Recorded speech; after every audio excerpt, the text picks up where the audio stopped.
mijlocul nostru, este și va fi. Într-o înțelepciune să luăm aminte. Cred într-un Dumnezeu, Tatăl Atotținătorul, Făcătorul cerului și al pământului, văzutelor tuturor și nevăzutelor, și într-unul Domn Iisus Hristos, Fiul lui Dumnezeu, unul născut, care din Tatăl s-a născut, mai înainte de toți vecii, lumină din lumină, Dumnezeu adevărat din Dumnezeu adevărat, născut ea nu făcut, cel de o ființă săptată, prin care bărbați s-au făcut, care pentru noi oameni și pentru a noastră mântuire s-a coborât din ceruri și s-a întrupat de la Spiritul Sfânt și din Maria Fecioara și s-a făcut om. Și s-a răstignit pentru noi zile cu morții la, a pătimit și s-a întrupat și a înviat a treia zi după Scripturi. Și s-a suit la ceruri și șade de-a dreapta Tatălui și iarăși va să vină cu mărie să judece vii și morții, a căruia împărăție nu va avea sfârșit.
Cine e? Nu știu, du-te și vezi. Mă duc. Bună dimineața! Bună dimineața sau bună seara! Ați fi atât de gentilă să mă primiți pentru această seară la dumneavoastră. Nu mai am posibilitatea să mă întorc acasă. Știți, mă cunosc pe seara dumneavoastră, Maia. Dar cum să nu? Haideți, intrați! Ce surpriză! Ai cinat? Nu. Atunci hai să mâncăm! Mă duc să aduc ceva. Bine! Cum a fost călătoria? Obositor. Ai rămas departe de familia ta în seara de Crăciun, dar tu cunoști povestea Crăciunului? Nu o cunosc. Noi avem obiceiul în această seară să povestim despre Crăciun. Ai vrea să asculti cu noi? Da. Deci, cu mult timp în urmă, Dumnezeu a promis că va trimite un mântuitor pentru poporul său. Nimeni nu știa când, dar mulți așteptau. Dumnezeu a trimis pe îngerul Gabriel la Nazaret să o anunțe pe o tânără de nume Maria, cu ales-o pe ea pentru misiunea aceasta specială. Bucură-te, Maria, ai fost aliată de Dumnezeu, să am fiu pe care zice mai sus. Nu poate fi, nici măcar nu sunt căsătorită. Nu te teme, Dumnezeu a pregătit totul. Fie mie după cuvântul tău. Voi ceruri vă îndurați, pe cel promis ni-l dați, pe Fiul Tatălui de sus, pe-al nostru Domn Iisus, pe Fiul Tatălui de sus, pe-al nostru Domn Iisus. Iosif, logodnicul Mariei, a fost anunțat în vis despre sarcina Mariei. Nu te teme, Iosif. Maria e mireasa ta. Fiul său este lucrarea Spiritului Sfânt și la fi Mesia. Maria și Iosif erau logodnici, urma să se căsătorească. Venise vremea recensământului. Atunci Maria și Iosif au trebuit să plece la Betlehem a se înregistra. Iosif și Maria au căutat în adăpostă, dar casele care ofereau găzduire erau pline și primeau mereu aceeași răspunsuri. Aici este plin, nu avem loc. Poftiți? Mă scuzați, aveți un loc unde să ne găzduiți pe mine și pe soția mea? Bună seara, îmi pare rău, suntem plini. Dar dacă vreți, puteți sta unde dorm animalele. Mulțumim. Nu erau paturi, dar fânul era cald și uscat și în aceeași noapte s-a născut Isus. Viflaime, Viflaime, cum de n-ai primit în tine pe Fecioara Maria să nască pe Mesia. Patmale și scutece i-au dăruit victele, lumină i-au dăruit, ostia de la răsărit. Meștera întunecoasă i-a fost a Domnului casă, la venirea sa în lume, divinata Viflaime. Pe dealurile de lângă Betlehem, un grup de păstori își păzeau turmele. Stăteau în jurul focului pentru că s-a încălzit. Erau obosiți și ar fi vrut să doarmă, dar dintr-o dată au văzut o lumină puternică în cer și au văzut un înger. Nu-ți fie frică, am venit să vă aduc vești bune. În această seară s-a născut un băiețel în Betlehem. El este Salvatorul. Mergeți să-l vedeți. Să mergem. Haideți să mergem la Betlehem pentru a-l găsi pe copilul despre care ne-a vorbit îngerul. Să-i ducem darul. Și așa au ajuns păstorii la grajd și au dăruit copilașului ceea ce avea mai bun. La Betlehem colo jos, cel mare luminos, prea curată naște astăzi pe Hristos. N-am mai plânge, Maica mea, scutecele noi ți-om da, prea curată, Domnul Sfântei înfășa. Povestea noastră nu s-a terminat. După adorația păstorilor, au venit 3 magi din țări îndepărtate să-i aducă darul lui Isus. Ei au fost călăuziți de o stea. Melchior, ce ne povestești? Am cercetat astrele și este ceva nou. Anul acesta o să vedem o nouă cometă. Iar tu, Baltazar? Nu știu ce poate să aducă acest semn, dar simt că trebuie să-l urmăm. Magii s-au pus pe drum, urmând steaua, și în drumul lor au ajuns la palatul regelui Irod. Gaspar a întrebat. Împărate, știi cumva unde s-a născut nou rege? Nu, dar găsiți-l pe acest împărat și dați-mi și mie știre despre el, fiindcă aș dori să-l întâlnesc și eu, ca să pot să-l cunosc. Irod nu voia să fie un alt împărat în țară, era gelos. Magii s-au pus pe drum și în drumul lor au ajuns la copilașul și i-au dăruit aur, tămâie și smirnă.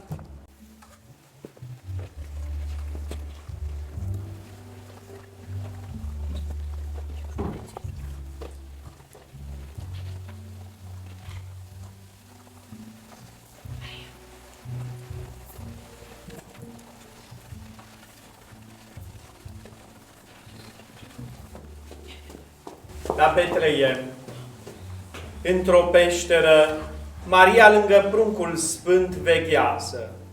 Îl privește, îl adoră l-ar atinge, nu cutează. L-ar lăsa, nu lasă-l dorul, dar smerenia nu îndură. Cum să-ți pipăi Creatorul? Nu ți teamă tu făptură?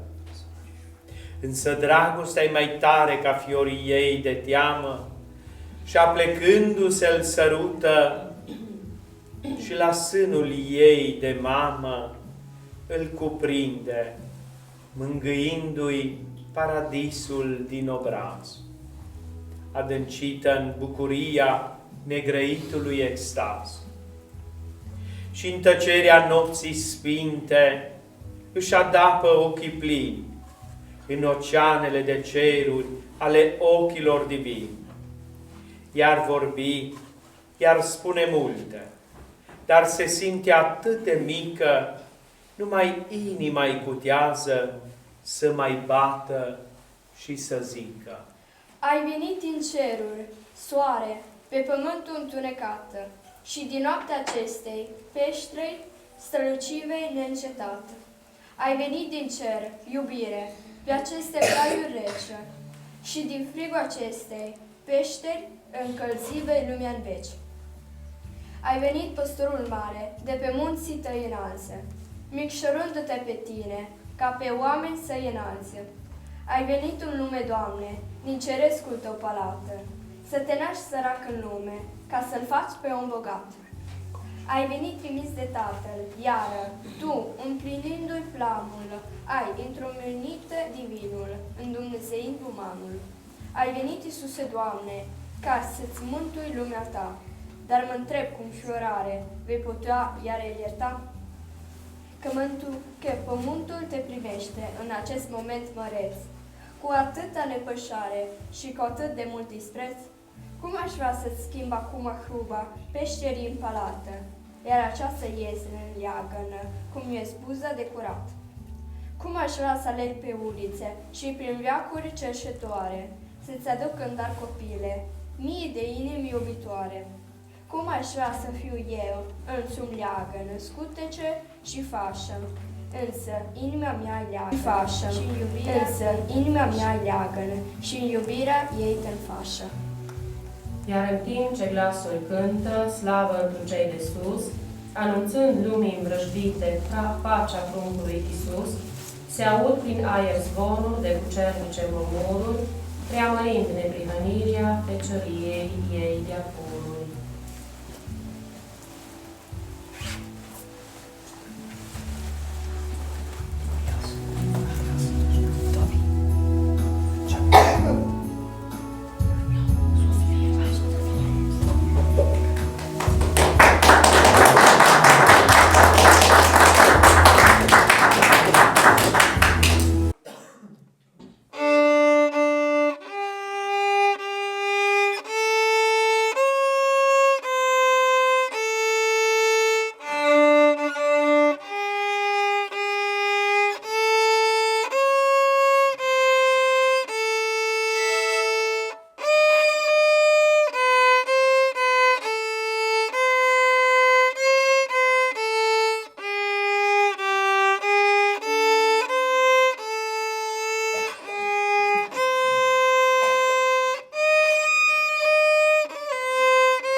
Dragi tineri ai parohiei Sfinții Petru și Pavel din Bolzano, vreau să vă mulțumesc pentru tot efortul pe care l-ați depus să faceți această scenetă și pentru toată dragostea pe care ați pus-o în realizarea ei. Vă doresc ca tot ceea ce ați făcut să fie într-adevăr spre mai mare mărirea lui Dumnezeu și să înțelegeți că acest lucru este foarte important pentru viața voastră de zi cu zi. Mulțumesc!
Azi e o zi frumoasă, zi din ani aleasă, zi de bucurie și de veselie, căci nouă ni s-a născut Domnul cel fără de început, ce din cer s-a preaslăvit, pentru noi s-a omenit, și s-a născut din fecioară ca pe diavol să-l omoară.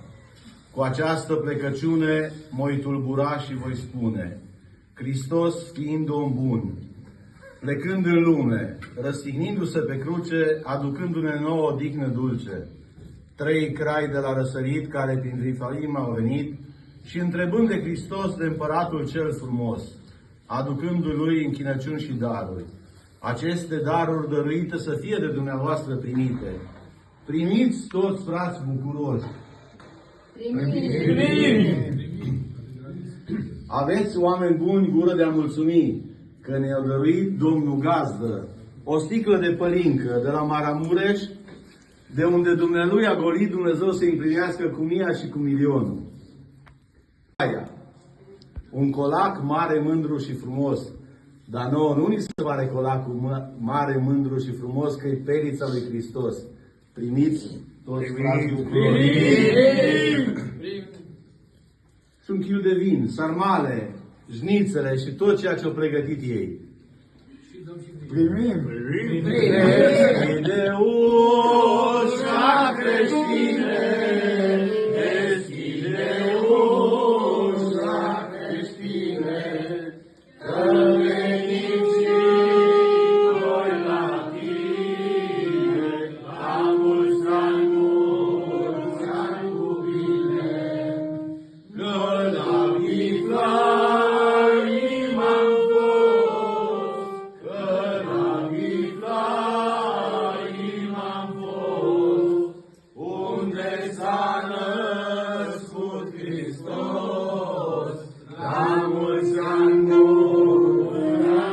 bine, și-am văzut și casa mamă, și-am văzut și casa mamă, pe care Maria o cheamă, la mulți ani cu bine, cum umbla din casă în casă, cum umbla din casă în casă, ca pe fiul ei să-l nască, la mulți ani cu bine, umbla-n sus și umbla-n sus, umbla-n sus și umbla-n sus, ca să nască pe Hristos, la mulți ani cu bine, umbla-n sus și umbla-n sus, umbla-n sus și umbla-n sus, ca să nască pe Iisus, la mulți ani cu bine. Să fii gazdă sănătoasă, să plătești colinda noastră. Bravo, bravo! Haide, în casă! Vă mulțumim! Mulțumesc că ați venit! Crăciun fericit! Mare drag! Crăciun fericit!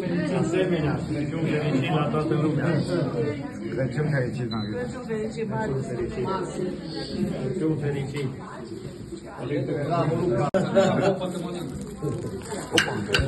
Opa! Opla! Crăciun fericit! Crăciun fericit, domnul!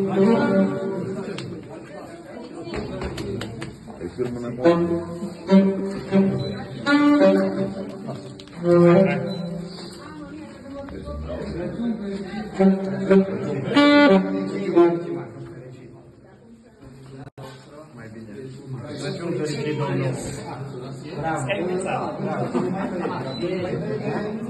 Bun, haideți! Eița!